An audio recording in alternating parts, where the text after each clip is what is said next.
continue in section 3, talking a little bit about something that we've already discussed, and that's the X and Y intercepts. Now, because of function notation, we can write how to find the X and Y intercepts a little bit differently than before. You can see here, to find the X-intercepts, what you're doing is you're making y 0, so you're looking for what makes f of x equal to 0. And for the y-intercept, it's given by, of course, plugging 0 in for x and finding f of 0. It says find the x and y intercepts of the function defined by f of x is equal to the absolute value of x minus 5. You can kind of tell the difference in the ink. I retired the last pen there.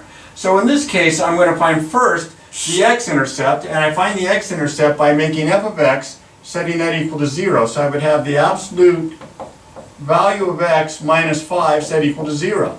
Well, if I add 5 to both sides, I have the absolute value of x is equal to 5, which means x is equal to plus or minus 5. So I have two x-intercepts. I have 5, 0, and I have negative 5, 0. Remember, we write our intercepts as ordered pairs. Now, some textbooks will let you go ahead and write plus or minus 5, comma 0. I don't mind that so much. When there's only a couple of ordered pairs, it doesn't take that much to write it out. Now, to find the y-intercepts, I'm going to plug 0 in for x here, so I'm finding f of 0, which is the absolute value of 0 minus 5. Of course, that's 0 minus 5, which is negative 5. So my y-intercept would be at 0, negative 5. Don't forget to write them as ordered pairs. All right? Now, when you're looking at graphs and you're interested in finding the domain and the range, we look to see which x values and y values are used based on the graphs. Now, the very first example I have over here, I have 5 points graph. It might be just as simple to write out the function here, finding its domain and range based on the set of ordered pairs. Now, if I was to write this out, and by the way, notice here, this is f and this is f of x. This is x and this is f of x. This is x and this is f of x. So when we are talking about x and y, we have a specific name for our function. So our function f here would be the set of ordered pairs, negative 3, positive 1, negative 2, positive 1, 0, 0, looks like 2, negative 2, and 3, positive 2. The reason I write it out that way is now I can write the domain of f, which we use a capital D for domain, but a lowercase letter f subscript to show you which function, as the set of all the x values, negative 3, negative 2, 0, 2, and 3. And of course the range of f, we can do the same notation with the subscript, and we would want to list out the set of the y values, which would be 1, 0, negative 2, and positive 2. So I'm going to write that as negative 2, 0, 1, and 2. Notice I do not write the 1 twice. So it's kind of mixed in there with the graph, but there you go. Now for b over here, it's not a finite set of points.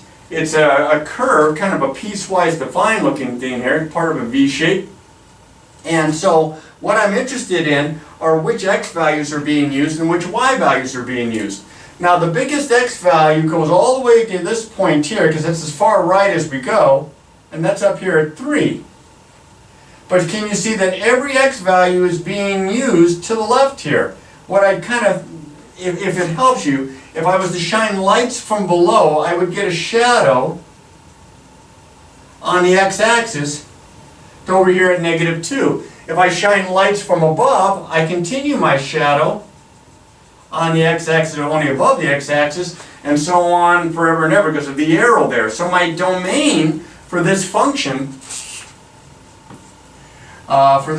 f, would be from 3, including the 3, and everything smaller. So I'll write it using interval notation from negative infinity to 3, and I'm going to use the bracket.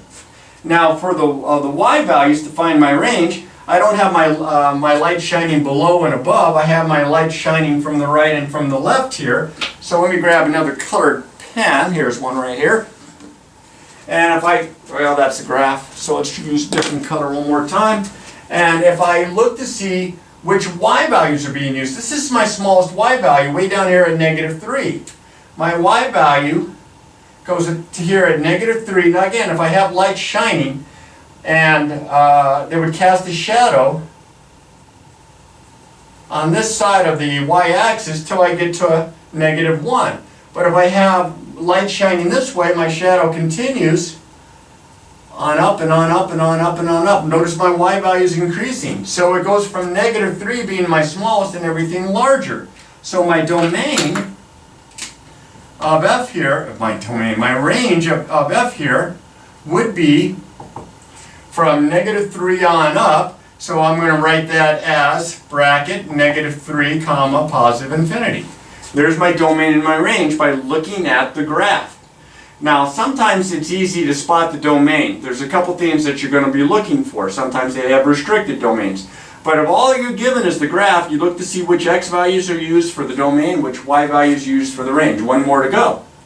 Way over here, I have a piecewise defined function here, but I have an open circle on this endpoint. So it goes, x value wise, it goes from here at -3, but it does not include the -3.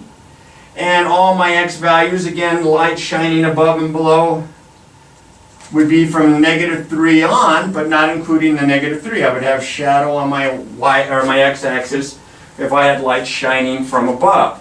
And this would be blocking it, causing the shadow. So my domain here, let me use a darker pen, my domain of my function here would be from -3 on, but not including the -3. So parenthesis -3 to infinity. My range for my function here would be the y values that are used. Now notice here that this particular point that's down below, not only was it the furthest to the left, it's the furthest down, goes here to -1, but it does not include this point.